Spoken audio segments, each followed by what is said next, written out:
জাতীয় ঐক্য সংহতি ভেঙে পড়ে এ ধরনের কোনো বক্তব্য আসলে বিশেষ করে হাসনাত যাদেরকে মানুষ মনে করে যে আবাবিল পাখির ন্যায় শ্রদ্ধা করে তাদের মুখ থেকে এই ধরনের শব্দ চয়ন এ ধরনের কথা আসলে আসলে জাতীয় ঐক্য সংহতি থাকে না। এর আগেও তারেক রহমানকে নিয়ে নানান ধরনের কথাবার্তা কিন্তু এসেছে। হাসনাতও একবার তারেক রহমানকে নিয়ে নানান ধরনের প্রশ্ন করার চেষ্টা করেছে, সেটি নিয়েও সমালোচনা হয়েছিল। তো যাই হোক, আবার যে আওয়ামী লীগ নিষিদ্ধের আন্দোলনে হাসনাত আব্দুল্লাহ যখন সবাইকে ডেকেছে, অনেকে কিন্তু আহ্বানে সাড়া দিয়েছে, অনেকে দেয়নি। এর কারণটা কি? কারণটা হলো এই ধরনের আপনি সবাইকে ডাকবেন, ডাকার পরে আবার অন্য দলগুলোকে ইনসাল্ট করবেন, এটি আসলে কোনোভাবেই ঠিক না। তো আপনি যে প্রশ্ন করলেন সেই প্রশ্নের উত্তর যদি আমি বলি, বিএনপি আওয়ামী লীগের টাকায় পরিচালিত হয়। বিএনপি আসলে এই ধরনের দল না।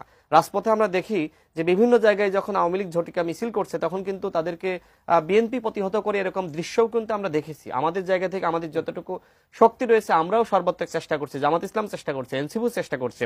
তবে এই যে আমাদের সামগ্রিক চেষ্টা, এই চেষ্টার মাধ্যমে যেমনিভাবে হাসিনার পতন হয়েছে, এই চেষ্টা যদি কোনোভাবেই ভেঙে পড়ে, হাসিনা কিন্তু কামব্যাক। আপা যেটি বললেন যে তাদের যারা মানে আওয়ামী লীগের যারা গুন্ডা পান্ডারা মাস্তান মাফিয়ারা তারা কিন্তু প্রতিবেশী রাষ্ট্রেই কিন্তু আমাদের পাশেই পালিয়ে রয়েছে।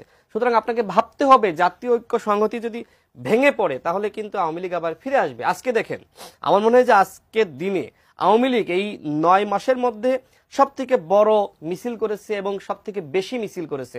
আজকে তাদের প্রধান কার্যালয়ের সামনে পর্যন্ত আওয়ামী লীগ কিন্তু মিছিল করেছে। হ্যাঁ ঠিক আছে, কয়েকজন গ্রেপ্তার হয়েছে, এছাড়া পল্টনে মিছিল করেছে, ধানমন্ডিতে মিছিল করেছে, সারা দেশের বিভিন্ন জায়গায় মিছিল করেছে। এই যে আওয়ামী লীগ দুঃসাহস পাচ্ছে, দুঃসাহস কিভাবে